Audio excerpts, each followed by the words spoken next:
In the year 1958, construction began on the Dan Ryan Expressway, which successfully uprooted a portion of Englewood, Washington Park, Roseland, Morgan Park, and Fuller Park.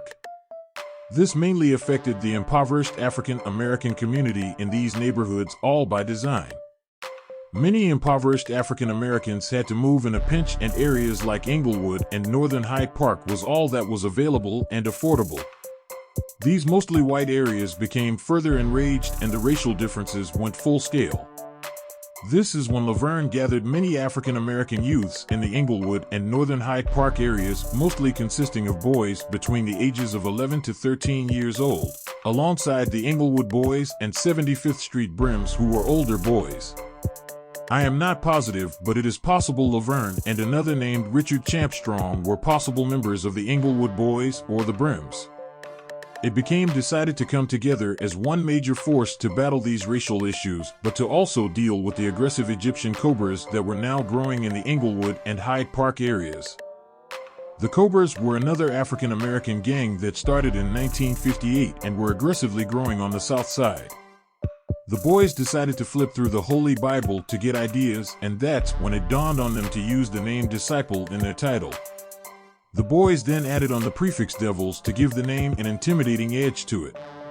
After that was decided, the Disciples were simultaneously at 43rd Street in Kenwood and scattered throughout Englewood.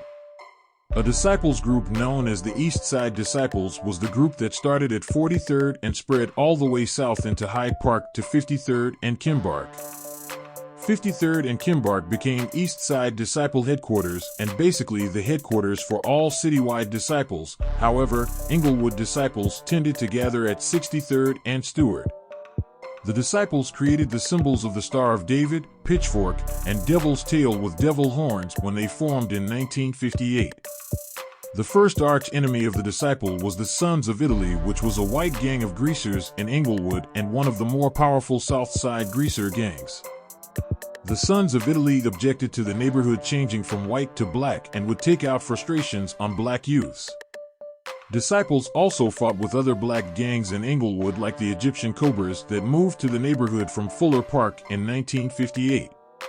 In the year 1958, Disciples made their first expansion move as they settled in the western part of the Woodlawn community, west of Woodlawn Avenue, as they took over about 2/3 of the Woodlawn neighborhood. The other 1/3 was Egyptian Cobra territory, who became arch-rivals along with the original group of Blackstone Rangers. The Disciples would make this neighborhood theirs permanently as they have maintained a heavy presence over the decades. By 1961, the Devil's Disciples were the most powerful gang in Englewood, and the Italian greaser gangs were fighting that losing war against the Disciples. By this time, the Italian greaser gangs had left Englewood. In the year 1961, 14-year-old David Barksdale took over leadership of the Devil's Disciples, and he directly oversaw the Englewood branch of the Disciples. Barksdale appointed Mingo as president of the Disciples in Hyde Park and Kenwood that became known as East Side Disciples. In the same year that David Barksdale took over the Disciples, Richard Strong and his family moved into the Cabrini Green public housing projects that was mostly ran by various small gangs and Egyptian Cobras. Strong developed quite a following in no time and recruited several black youths into his gang, the Black Deuces, which was the gang he created in Cabrini, but they were tied to the Devil's Disciples. This is how Disciples became a large presence in the Cabrini Green area until the projects were torn down. The Devil's Disciples were the largest gang on the South Side by 1965 and before. Even after the Blackstone Rangers started, Rangers were not as large. The Rangers only appeared larger because they were more outspoken to media outlets. On the date of January 6, 1966, the Disciples began recruiting gangs more instead of just focusing on recruiting just individuals. He wanted these gangs to all call themselves Disciple while still maintaining their original name. An example was when the Gonzados became Gonzado Disciples when they agreed to be part of the Disciples as an alliance. The coalition expanded Disciple boundaries beyond the Bronzeville area. This put Disciples in the Ida B. Wells, Clarence Darrow projects, Wentworth Gardens, Stateway Gardens projects, and heavily on the streets of Grand Boulevard and the Douglas communities. Older gangs from these communities flipped to Disciples or attached their gangs to the Disciple name. In the near south side, the Disciples moved into the Harold Ikes projects. In 1966, the Disciples became heavily active in the community, opening fundraisers, legitimate businesses, and forcing school policies to keep kids in school. Maybe some of that money went to illegal activities, but a great deal of it went into helping the community. David Barksdale used his power for some good, as can be seen. The Disciples were also tied to civil rights groups and fought against civil rights injustices.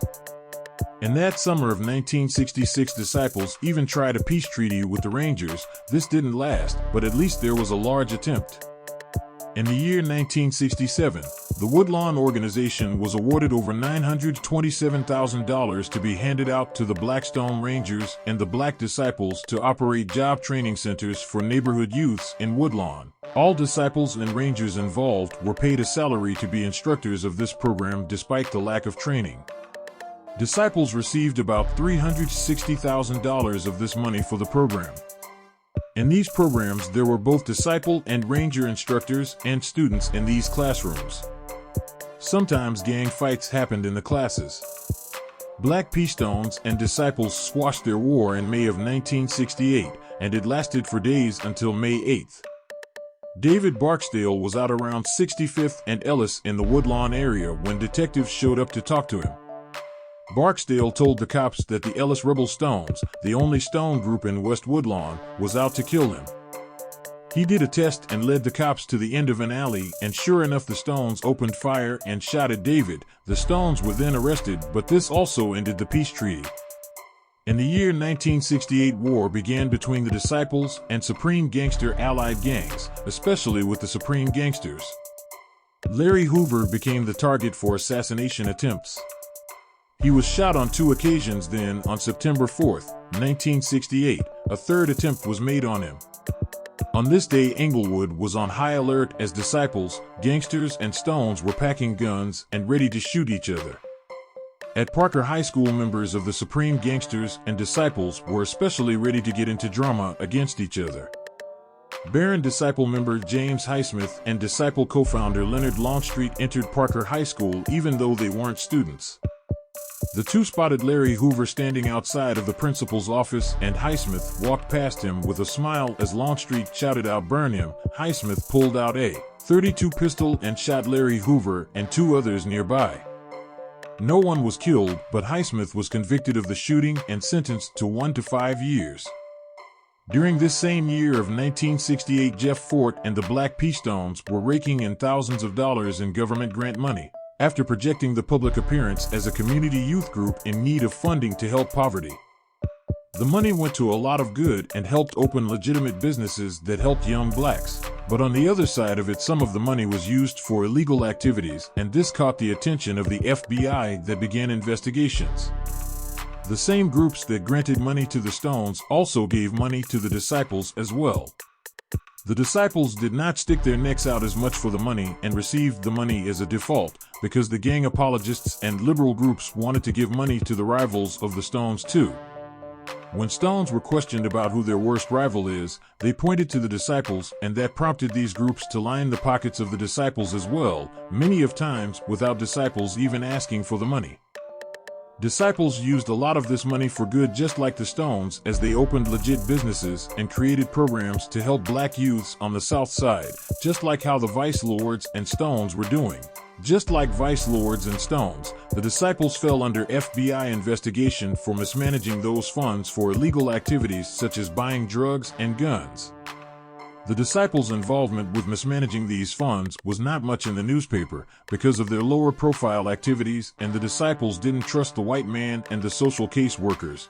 They practically had no choice by 1968 to deal with them after the money was practically forced on them. By the year 1968, the Robert Taylor Homes public housing projects were ran by gangs like the Cobra Stones. 14-year-old black Disciple vanguard Michael Mickey Bull Johnson moved into the Robert Taylor Homes in 1966 and became one of the first Disciples in these projects at the age of 12. Johnson led a conquest to take over a large piece of the buildings between 49th and State down to 53rd and State in the Grand Boulevard and Washington Park neighborhoods in 1968. His conquest against the Cobra Stones was a success, and Mickey Bull put the disciples in the Robert Taylor homes for the first time in history. He then became the leader of all BD operations in those buildings. In the year 1968, Eugene Hairston, who was the founder and the second in command of the Black Stones, ordered 6 14-year-old Stones to kill David Barksdale for $1 apiece. As Barksdale was exiting a bar one night, the 6 Rangers shot Barksdale 6 times. However, Barksdale survived the attack and continued to run the disciples. Hairston was charged with solicitation of murder and sentenced to 5 to 15 years in prison. After massive amounts of war between the BDs and the Gangster Nation, Barksdale felt that the warring between the BDs and the gangsters was not a positive thing. Therefore, he offered a peaceful merger with 18-year-old Larry Hoover in January of 1969. Hoover accepted the offer in that month, and the Black Gangsters Disciples Nation was born. In June of 1969, Larry Hoover had enough of the Stones and conferenced with David Barksdale instead. Larry Hoover's alliance with Jeff Fort as allies for a few months had gone sour, and now Hoover met with David Barksdale. The two groups established an alliance that had a title known as the Black Gangster Disciple Nation. The Black Gangster Disciple Nation consisted of the Gangster Nation, which was the supreme gangsters and their gangster allies. These gangsters were to be led by Larry Hoover. The disciples were now known as Black Disciples, and this was the alliance of all the disciple gangs led by David Barksdale. Prince Old Timer was appointed the Prince of the Disciples, while Tennessee the Prince of the Gangsters.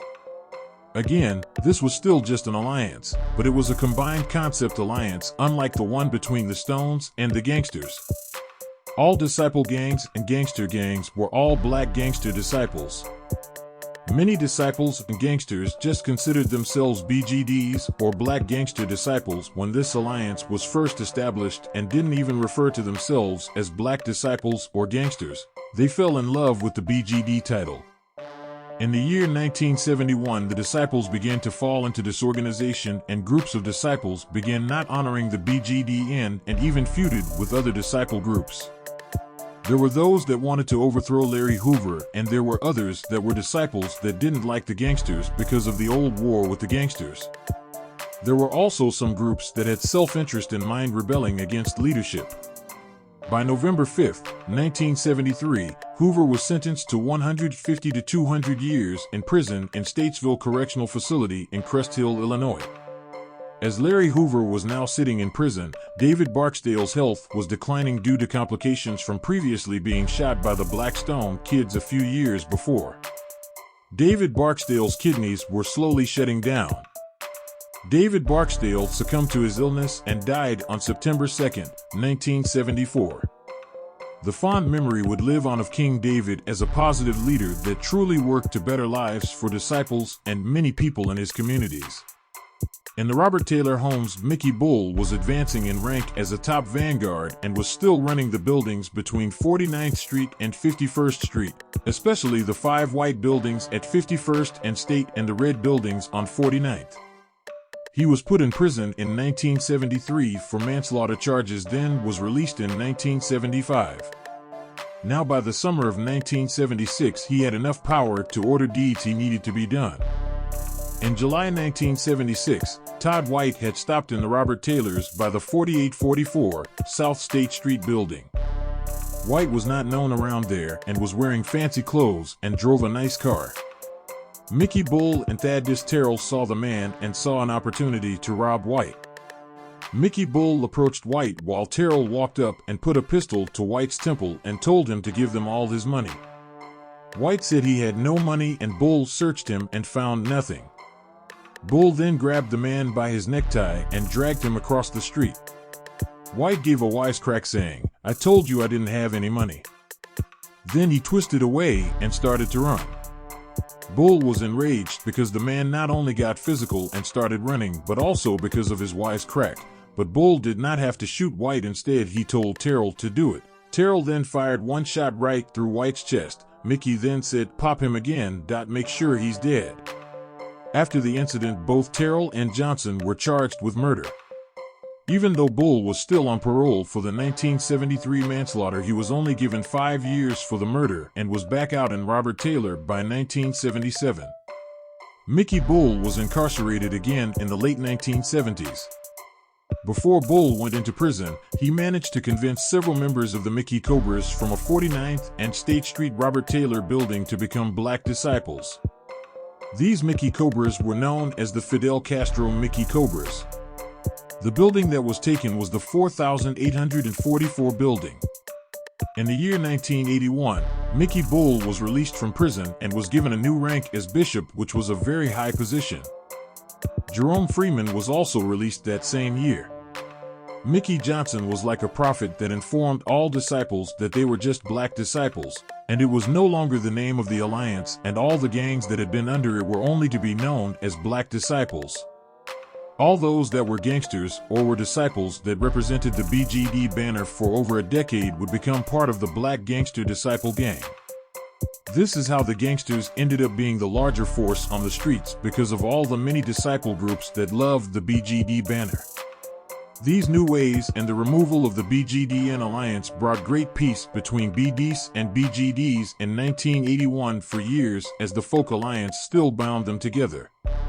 Mickey also taught BDs the new hand sign, which was the gates or the 3 fingers. This was the new hand sign. Mickey Johnson made sure not all of the Stateway Gardens became BGD, and even convinced most of the Del Vikings to flip to BDs, making the BDs have a strong presence in the Stateway Gardens. This is the story of how BDs got into the Stateway Gardens in 1981. In the year 1982, Mickey Bull and the BDs took over the long-standing Mickey Cobra buildings near 45th and State. This was the 4555 and 4525 buildings, which the Cobras held since 1962. This left the Mickey Cobras with only the whole, which was 3 buildings from 53rd and State down to 54th and State. Mickey Bull had successfully pushed the MC south of 53rd Street. In the year 1984, Mickey Bull was promoted again to the rank of minister, which gave him his own dynasty. Being a minister was a very high rank that usually no one receives in the organization. Having a dynasty means you control an entire area of the city. Mickey's dynasty was the entire south side of Chicago. Anywhere from Bronzeville down to the Wild 100s was controlled by Mickey. His main territory that he directly supervised daily was the Robert Taylor homes. He held BD meetings in front of the 4950 building. Bull himself stayed at 5041 South Federal Street in apartment 1505 with Brenda Ware. He ran that building and all the buildings around, according to Chicago Tribune, on December 3, 1986. In the early 1980s and mid-1980s, relations between BDs and BGDs was at its best point, especially now that Folk Nation rules and regulations reached the streets. Now both gangs would often team up against rivals like Vice Lords, Black P-Stones, and Mickey Cobras. The crack cocaine epidemic of the late 1980s caused relations between the two gangs to completely break down, mainly because of the crack trade in the Englewood neighborhood. Beginning in the year 1987, fierce competition and intense gang wars erupted in the high-rise public housing projects citywide. Gangs began muscling in on these buildings and began setting up their own security as they walked through the hallways armed with automatic weapons and shotguns as they patted down residents and imposed curfews. The competition was fierce. They even controlled the elevators in the projects and would jump down the shafts and hitch rides up and down. In the hot summer of 1991, some GDs were ready for war with the BDs, but Mickey Bull was holding relations tight between the two organizations, and this was a threat to GDs that did not want to be controlled this way. Bull was not expecting GDs to come after him because there was no full-fledged war yet. He was also untouchable, and many BDs and GDs feared and respected him. Mickey was mild-mannered and charming, but he would also have no tolerance for those that crossed him. When he walked the streets, he had a special whistle that BDs knew. When Mickey whistled, it meant he was summoning some soldiers for business. It didn't matter what you were doing, if you were lying in bed with the flu, if you were lying in bed with your girl, if you were taking a shit, it didn't matter. You had to stop everything and rush outside to Mickey when he whistled. He had this kind of power and enemies could not touch him because he could see it coming, but in August of 1991, he never expected GDs to come at him, and that is what happened. Members of the Gangster Disciples shot him dead on the streets, which caused an immediate violent backlash from the BDs that became legendary. Payback had to be harsh for this, and on August the 7th, Inglewood was a war zone.